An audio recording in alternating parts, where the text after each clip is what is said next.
What is up, everybody? Panzernator here, and this is a bit of a different video. This is not a Let's Play. This is me talking about some UI improvements I think Hearts of Iron desperately needs.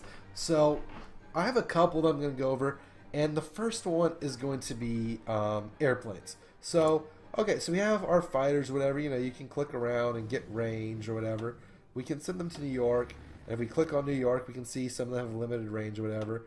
And let's just, if you try and click too far away, they just give you that little click. Now, all these, if you do click like on your airbase and click on like a location, you can see like how far away everything is. And that's like fine and dandy and all that, but like at the same time, it's hard if you want to make sure like, you're getting everyone in range. Like that's just a pain in the ass to go through. And like, so say, you're in historical World War II or whatever, and you're trying to launch like P-51 Mustangs to escort your bombers over like raiding Berlin. Like, how are you going to tell that? Like, that's just not something you feel like you can do. Okay, can we just not see the air bases here? That's interesting.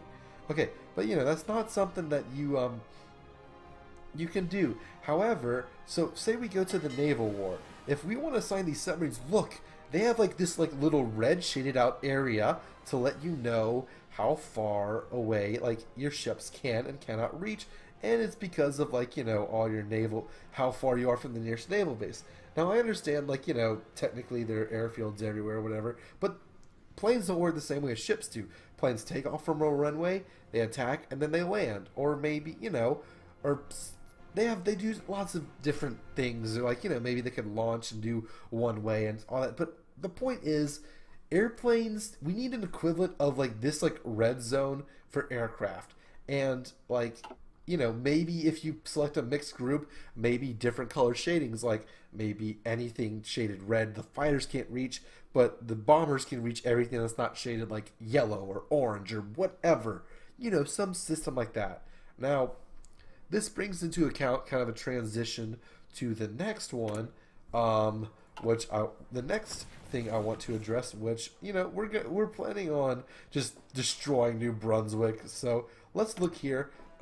Is the start a new air wing screen. Now I mentioned this, but look how ridiculous this is. Look at all. Okay, so that's 1, 2, 3, 4, 5, 6, 7, 8. 9, 10, 11, 12, 13, 14, 15. Like, you get the point. Look how many close air support ones there are. We're going to be scrolling forever. Look at fighters, interwar fighters, all this. And what I think that they need to do is when you're making a new air wing, like, just get rid of all this. Just say, like, consolidate this. Make this so where it's like, okay, I want a wing of carrier fighters.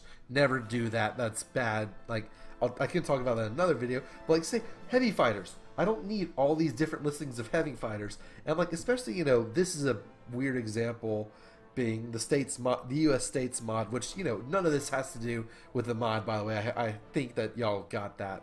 But like they're all the same heavy fighter ones, and I know like in other like some you might have some ME-110s or some whatever, your P-47s or your P-38 Lightnings or all kinds of different historical models, but don't worry about that in this screen.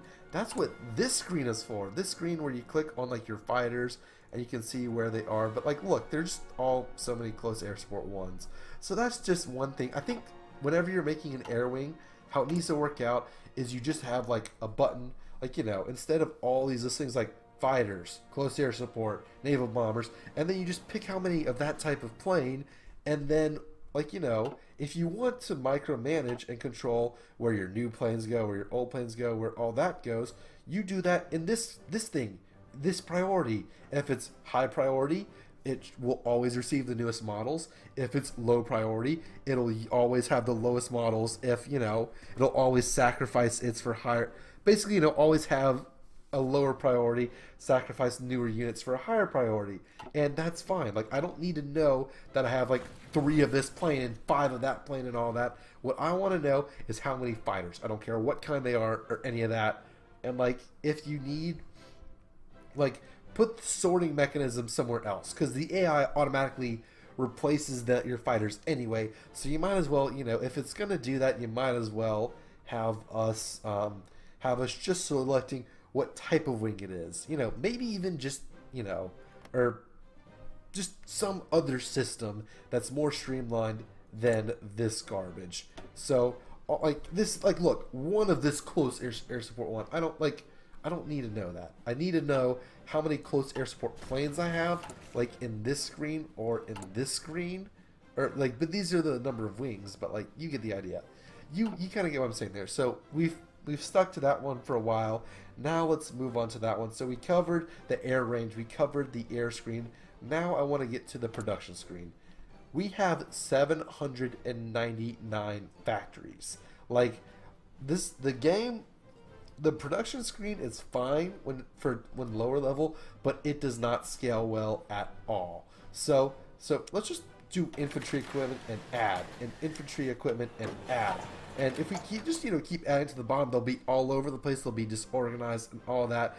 And what some of us like to do is to have them all sorted. So like, let's look. I have two tactical bombers together. I have my close air support together. I have my fighters together. If I were to go through and like just let's just do some examples. So add some fighters in and like just click them around.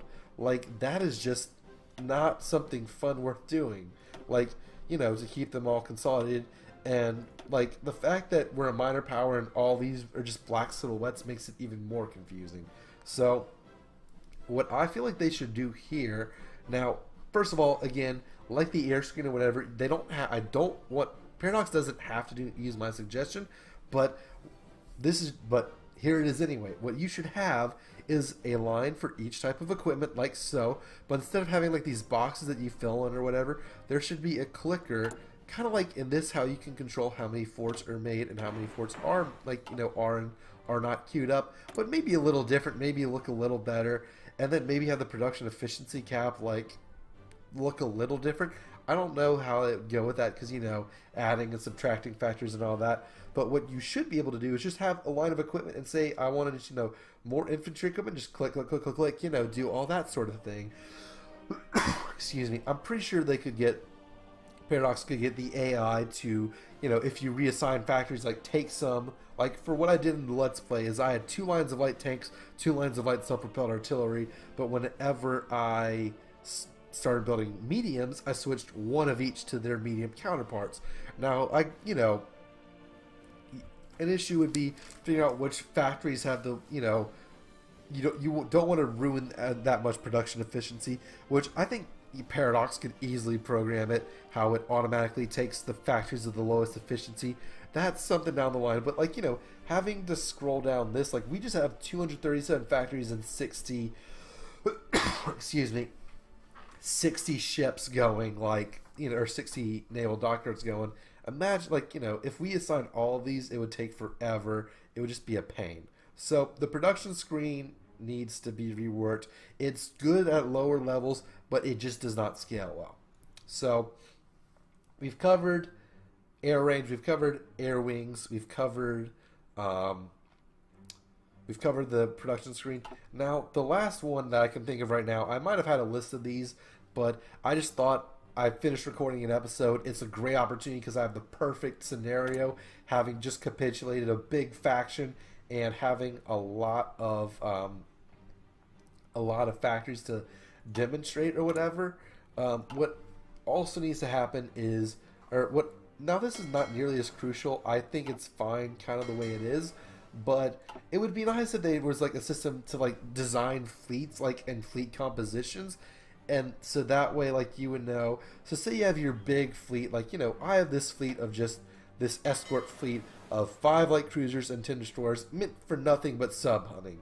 So say this gets in a battle and it loses some ships, I would have to manually go in excuse me, this cough, and say I lost 3 destroyers, I'd have to go in and do this to build 3 more destroyers. Well, they did add that. Okay, I forgot that. But I'd have to do this, destroyers, 3, select the fleet it's in, all that sort of thing, and I don't want to do that. So I wish it would automatically tell you, you could design a fleet, say I want this many, these ships, these ships, these ships, and then if some ships were sunk, maybe a tooltip that would say hey, you lost these ships, you need to build some to replace them. I don't know. That's not nearly as big as the other ones to me, and honestly, The biggest one, I don't know. I think the production screen, if I had to rank these most important, what I would like to be improved first, I would probably say production screen first, air range second, and then this screen third, which I think, it's not game breaking. It just makes the game take longer than it does. And I don't want to get. I don't know about y'all, but I don't want to get caught in the minutia of Hearts of Iron. What I want to do is I want to draw ridiculous battle lines to conquer all of Alaska, or on that. I want to worry about the war side of the game and not as much, clicking through production screens and all that. So, I just gave myself a lot of work right here.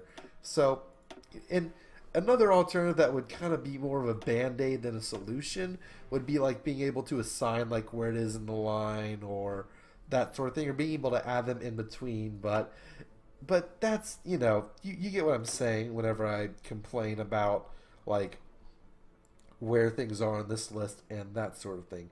So that is all I have for this episode, or this is an episode for this Hearts of Iron most needed UI changes, I'll call it. And these are, mostly production related. But that is all I have for this video. Let me know what you think in the comments. I'd be interested to hear if anyone else dislikes things, dislikes the same things. Okay, we have a non-aggression pack with Alaska. That's more for my Let's Play though. But yeah, so that's all I have to say about that. Just a few UI things that I noticed in my Let's Plays and in my campaigns that frustrate me, that I feel like could really be streamlined and really make the game smoother and easier to play. So that's all I have for this episode. Thank you all so much for watching, and this is Panzernator signing out. Later, y'all.